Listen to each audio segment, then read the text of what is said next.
Welcome to our channel. Today we how to set up coaching funnels with CoachAccountable, beginner guide step by step clearly. Start by logging into your CoachAccountable account. Once logged in, navigate to the funnels section located on the main dashboard. Click on the Create New Funnel button to begin setting up your coaching funnel. Choose a name for your funnel that reflects its purpose or target audience. Next, select the type of funnel you want to create, such as a lead capture or sales funnel. Now, customize the funnel layout by choosing from the available templates that suit your coaching style. Add elements to your funnel, including text blocks, images, and video embeds as necessary. In the settings, adjust the configurations for each step of the funnel, ensuring they align with your coaching objectives. Set up automated emails to nurture leads as they enter your funnel. Incorporate your calendar scheduling link to allow clients to book sessions directly through the funnel.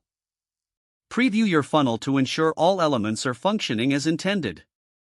Make any necessary adjustments to the content or layout for optimal clarity and engagement. Once satisfied, save your funnel and proceed to publish it.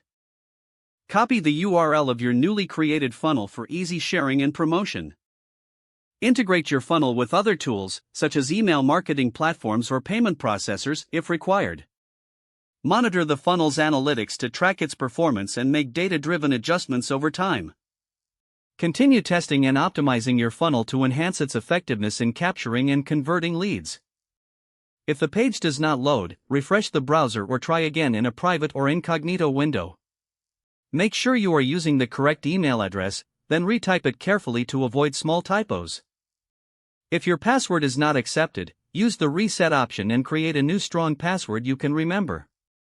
Check your spam folder for verification or security emails, then complete any requested confirmation steps. Enable two-factor authentication if available to improve account security and reduce unauthorized access risk. After signing in, review your profile details so your contact information and settings are accurate and current. If you see an error message, note it down and try again after restarting your device and internet connection. Log out when you finish, especially on shared devices, to keep your account and payment information secure. If the page does not load, refresh the browser or try again in a private or incognito window. Make sure you are using the correct email address, then retype it carefully to avoid small typos. If your password is not accepted, use the reset option and create a new strong password you can remember. Don't forget to like this video and subscribe to our channel for more step-by-step tech guides.